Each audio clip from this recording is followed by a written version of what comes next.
Hello. This time a story of bravery from the Lakota way. Bravery having or showing courage. This is the story of Defender. Long ago our people survived by hunting and by fighting when necessary. So Lakota boys had to learn the skills to be providers as well as protectors, hunters as well as warriors.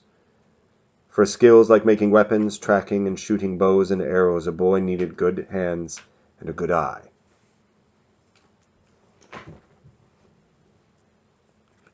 It was easy to see which boy was good with the bow or which was good at tracking, but to be a good hunter and warrior it was also necessary to be brave, and that could not always be seen in a boy.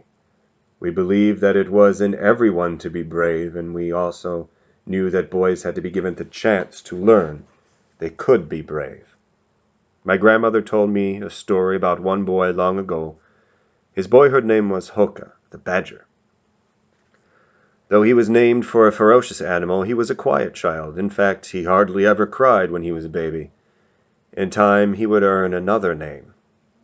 Hoka was eager to learn. By the time he was 12, he could make arrows better than most grown men. By the time he was 14, he was deadly with his bow. He could look at a track and know what animal had passed by and when. He was quiet and often went off alone, so his father worried. One of Hoka's uncles said it was time to see what the boy was made of. One day that uncle organized a hunting party and invited Hoka along. It was customary for a boy on the edge of manhood to be invited along on a hunt or the warpath as a helper. Such a helper did chores around the camp, but was also given the chance to learn from the experience. The hunting party was after elk. A medicine dreamer needed the fine hide of a mature elk to make into a courting robe, and some of the old ones in the village needed fresh meat. So after the proper preparations, the hunters departed. They found a good spot for a hunting camp in a valley thick with cottonwood and oak. Hoka helped to set up the camp while some of the hunters went out on a scout. They returned with good news. The next morning, with Hoka carrying the extra weapons, water, and food pouches, the hunters went after their game. They were successful. They returned to camp with 2 fine elk. The elk were skinned and butchered. Hoka's uncle said the hunters would go out again the next day, and that Hoka would stay behind to guard the camp. Guarding the camp was a big responsibility. Coyotes, wolves, or bears could come after the fresh meat, so someone had to stay behind. More importantly, guarding the camp was the same as defending the village, where there were many helpless, like the old ones and the women and the children. This was an important lesson for a boy about to become a man. Soon after sunrise the hunters left, assuring Hoka that they would return by sundown. His uncle reminded the boy that the elk meat would feed many families back in the village, so nothing must happen to it. He reminded him the elk hides for the medicine dreamer had been stretched out to dry, and that they were very important as well. Hoka gathered his bow and arrows and promised he would guard the camp. The camp was well hidden in the oak and cottonwood near the creek, but that also meant an enemy could sneak up close under cover. The meat was hanging from a pole placed in the forks of 2 young cottonwoods and covered with cut willow branches. Though out of sight, the meat could not be hidden from the keen noses of 4-legged meat-eaters. Of that Hoka was well aware. Yet the first visitor was not 4-legged. It was the loud black-and-white magpie, an opportunist who quickly announced his discovery to the whole valley. Soon a flock of magpies surrounded the camp. A well-placed clod of dirt now and then kept the magpies away, but they made themselves a constant nuisance, and their loud, screechy calls were no less a bother. Hoka knew the other creatures, like the short-tailed cat, the great cat, coyotes, bears, and wolves, often followed the loud calls of the magpies. Wolves and coyotes would not attack 2-leggeds, but bears and the great cat were another matter. So Hoka kept his weapons close and his eyes on the surrounding trees. At mid-morning Hoka was tiring of throwing dirt clods at the magpies and went to the creek to fill his water pouch. Returning to the camp, he came upon a large track resembling a bear's paw print. He studied it carefully. The print was not deep, but it was large. and Hoka couldn't remember seeing it on his way to the water. Back at camp he strung his bow and put his arrows within easy reach. Bears could be killed with a bow. A few hunters had done it, but they were grown men and much stronger than he, and with stouter bows than his. There were also a few stories of hunters who had been killed or maimed by an angry, wounded bear, like the man named Crooked Leg, whose ankle had been broken by a bear with one bite. After a charging buffalo, a bear with a hump on his back was the most dangerous four-legged anywhere. Hoka was more watchful, keeping his eyes and ears open. Only the leaves, grasses, and shrubs were moving with the gentle breeze that flowed through the grove. The only sounds were the loud magpies. He was about to think that the track he had found was old when something scared away the magpies. With loud screeching, they flapped away from the grove. Other birds fled as well, leaving behind a sudden silence. Hoka crouched with his bow, his back to a tree. He placed an arrow on the string. Whatever had frightened the magpies had to be something more dangerous than a coyote. The possibilities were not good. Only a ferocious hunter like the gray short-tailed cat, the great yellow cat, the wolf, or a bear could have frightened away every other creature. He listened hard and looked closely all around. There was only the silence, and nothing moved, as if the breezes had fled, too. Hoka glanced up at the sun. It was not yet the middle of the day, meaning that there was a long wait until sundown and the hunter's return. He was alone against whatever had caused the strange silence. It dragged on. Perhaps something had just passed through, he hoped. Then he heard a rustling in the brush. Hoka took a position to shoot. He had seen bears at a distance, but never up close.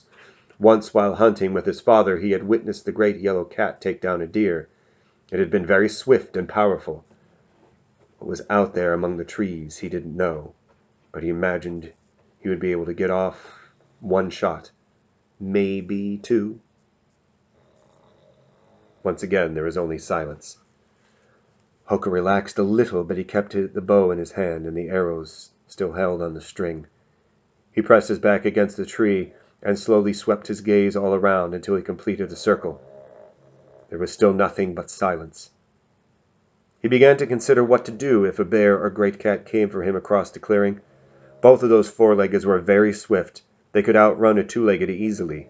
One shot was all he would get, if that, and one arrow wouldn't kill any animal that large. The tree next to him was a large cottonwood with high branches. He could climb it high enough to be out of the bear's reach, because the humpback bear couldn't climb trees, but the great yellow cat could, easily. Hoka pondered. What was he to do? He could go and look for the hunters, he thought, but they were counting on him to guard the meat. Hunting wasn't easy. It was hard work, requiring much skill and patience. If a bear or great yellow cat came and took the meat while he was off looking for the hunters, he would be responsible. Everyone would make fun because it would look like he ran away. Hoka sighed deeply. Clearly there was nothing to do but defend the camp. Still, he knew very well what a bear or great yellow cat could do to him. He shuddered at the thought of it. One of the hunters had left behind a lance, so Hoka brought it close. It would be the last thing he would use if his arrows missed, or if he couldn't get off more than 2 shots. The rustling came again, this time off to his left. Hoka swung around to shoot, but saw nothing. The noise was louder this time. Whatever made it was not a small animal like a badger or a fox. It had to be large. Something moved.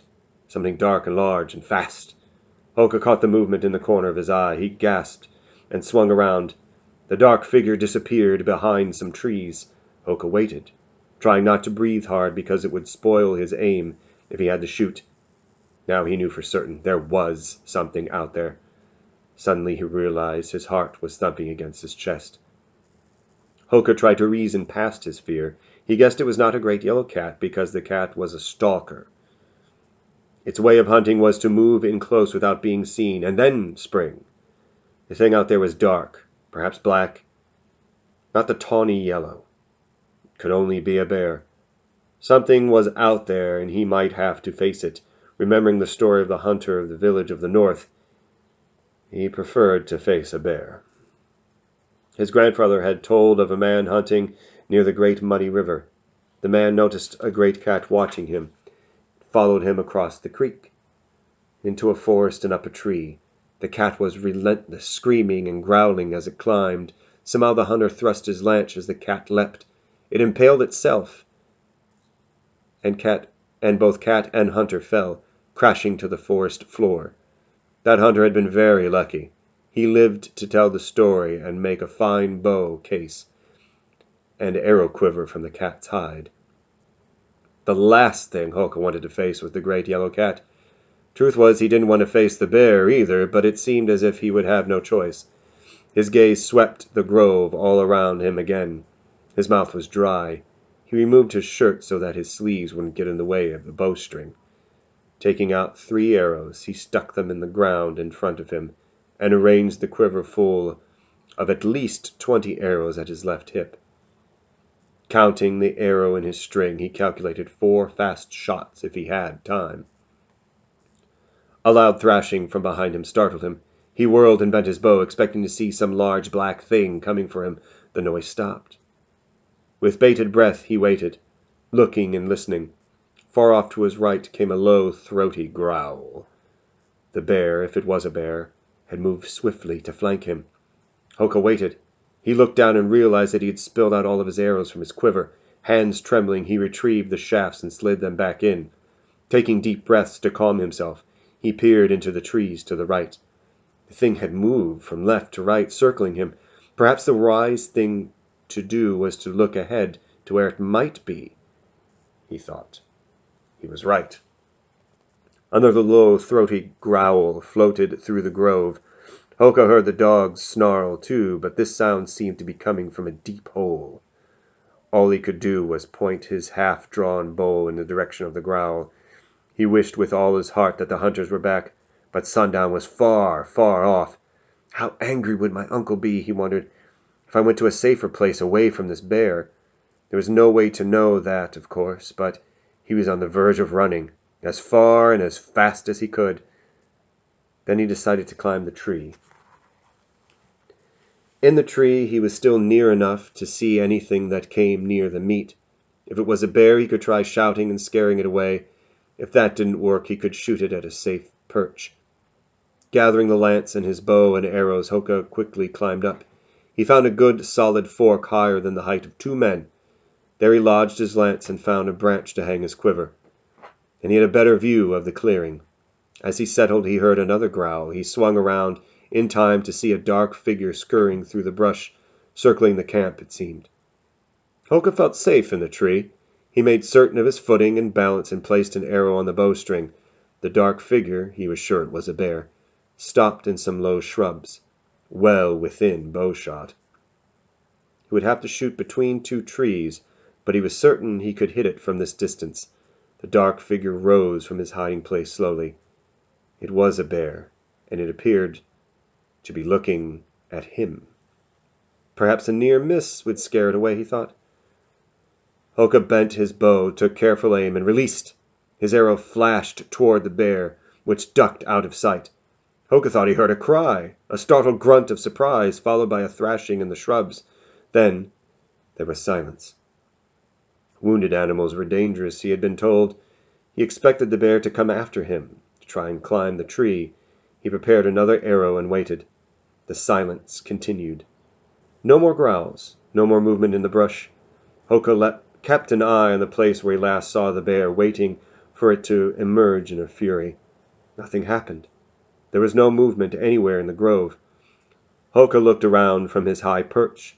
Only a squirrel was moving about the nearby oak. He kept his bow at the ready. All he could do was wait and wonder. If he had killed the bear with 1 arrow, it didn't seem likely. The sun reached the middle of the sky and began to slide down to the western rim of the prairie. Still Hoka waited.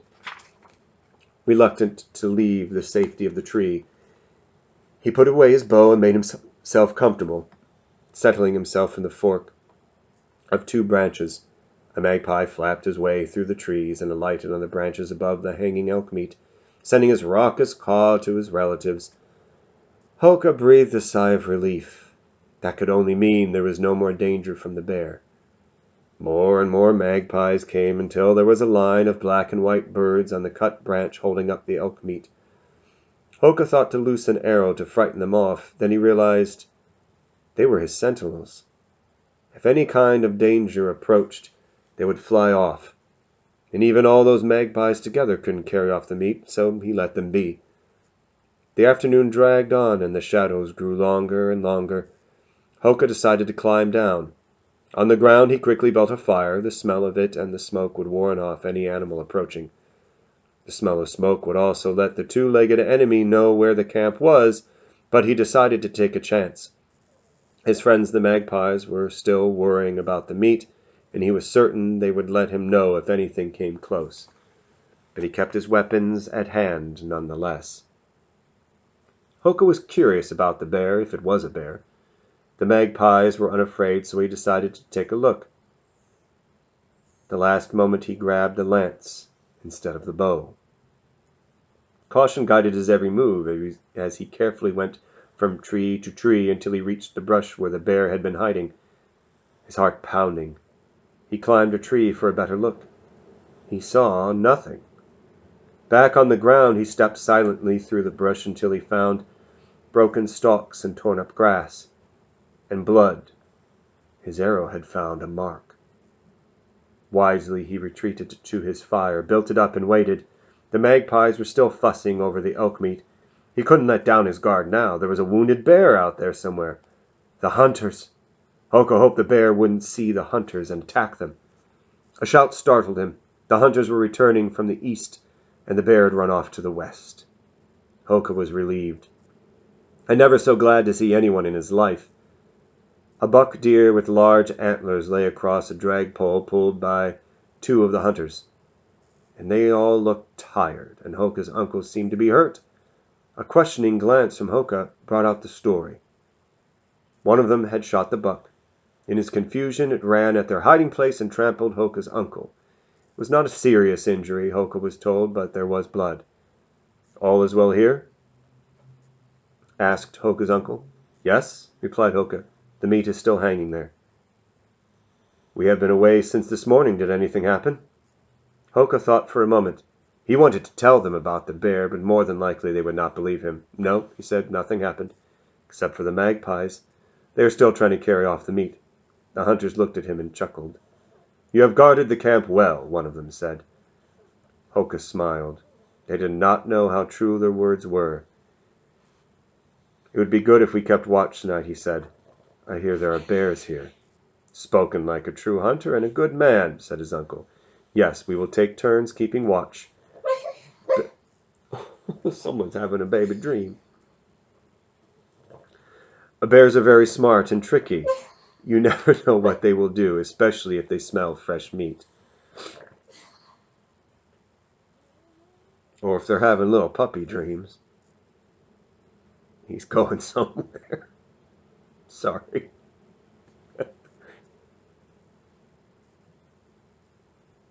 Aw.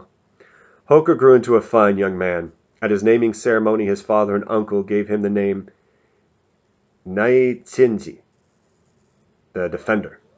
It was a name he never dishonored. Defender was a skilled hunter and a strong warrior. His family was always well fed and dressed, and he saw to the needy as well. As a fighting man, he won many war honors, but he always was a quiet man, never boastful. Of that his mother and father were very proud. Defender courted and won the love of a fine young woman. They were married and she gave birth to a daughter. Defender's uncle came with a gift for his granddaughter. He brought an arrow. "A bear gave me this," he told the infant, with her mother and father listening. "Long, long ago he received it from one of the bravest young men he had ever met," he said. "I give it to you now, granddaughter.